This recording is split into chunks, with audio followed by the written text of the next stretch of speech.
Chief Minister Dr. Manik Shah criticized the previous government while highlighting his administration's commitment to transparency and public welfare during an event at Tripura Medical College.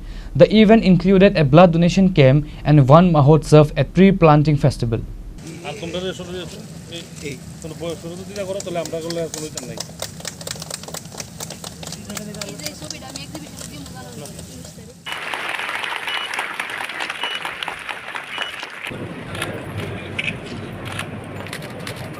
The Chief Minister Dr. Manik Shah stated that under the previous government, job offers were distributed directly from party offices, a practice he contrasted sharply with his administration's focus on transparent recruitment processes.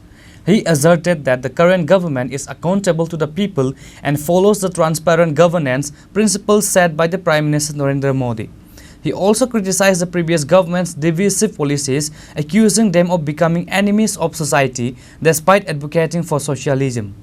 The Chief Minister's remarks were made at an event organized by Tripura Medical College, which included a blood donation camp and one Mahotsav, the tree planting festival. Additionally, orthotics were distributed free of charge to patients who had undergone knee replacement surgery.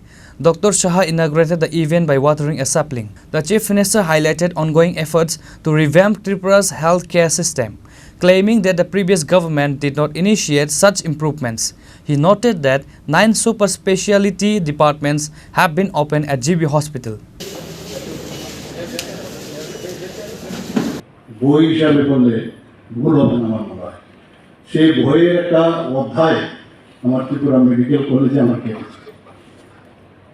Tripura Medical College আসলে সবসময় মনে হয় যে I am at home,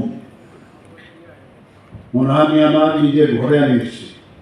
প্রতিটা মানুষেরই জীবনে বিভিন্ন অধ্যায়ের মাধ্যমে একটা বই সৃষ্টি হয়।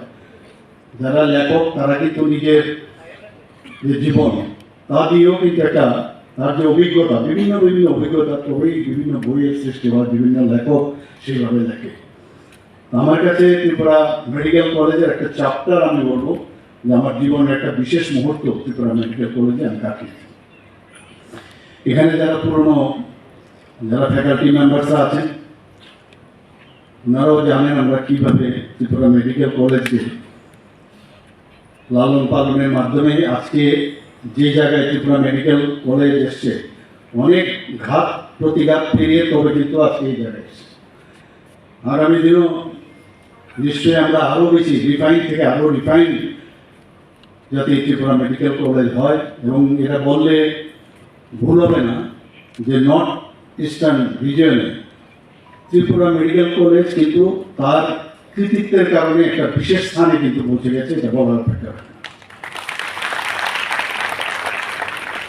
আমরা এখনো Agartala medical college, government medical college প্রায়শই বিভিন্ন জায়গায় গেলে আমরা প্রথমে প্রায়োরিটি বেসে এগুলোই করি, কিন্তু ত্রিপুরা মেডিকেল কলেজের সাথে যারা যুক্ত ছিল আমরা জানি এটাকে যদিও বলা হয়, কারণ এনএমসি বা আগে যে এমসিআই এর গাইডলাইন সেই গাইডলাইন্স অনুসারে দুটো স্তরে মেডিকেল কলেজকে ভাগ করা হয় বা ডেন্টাল কলেজ হোক। তো সেইগুলোকে কি বলছেন যে একটা হচ্ছে বেসরকারি আর একটা হচ্ছে গভর্নমেন্ট, মাঝখানে ওই গভর্নমেন্ট রান সোসাইটি এইসব ওরা সেটাকে রিকগনাইজ করে। কিন্তু আমরা জানি এই কলেজকে গভর্নমেন্ট যেভাবে আমরা লালন পালন করছি, বিভিন্ন সময় আমার কাছে আমাদের সিও থেকে শুরু করে আমাদের যারা আমাদের এখানে ডক্টর পি রায় যিনি চেয়ারম্যান এবং প্রিন্সিপাল প্রায়শই আমার কাছে আসেন, কারণ আমাদের এই কলেজ যাতে প্রপারলি চলে তার যে পড়াশোনার যে স্ট্যান্ডার্ডাইজেশন সেটা অল ইন্ডিয়া বেসে যাতে ভালো থাকে তার জন্য এনএমসি এখন গঠিত হয়েছে।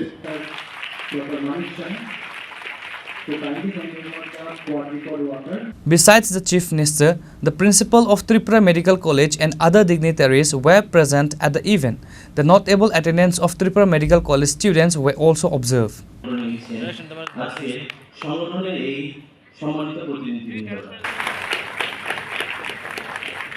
Reported by Amit from Chini, Khorang.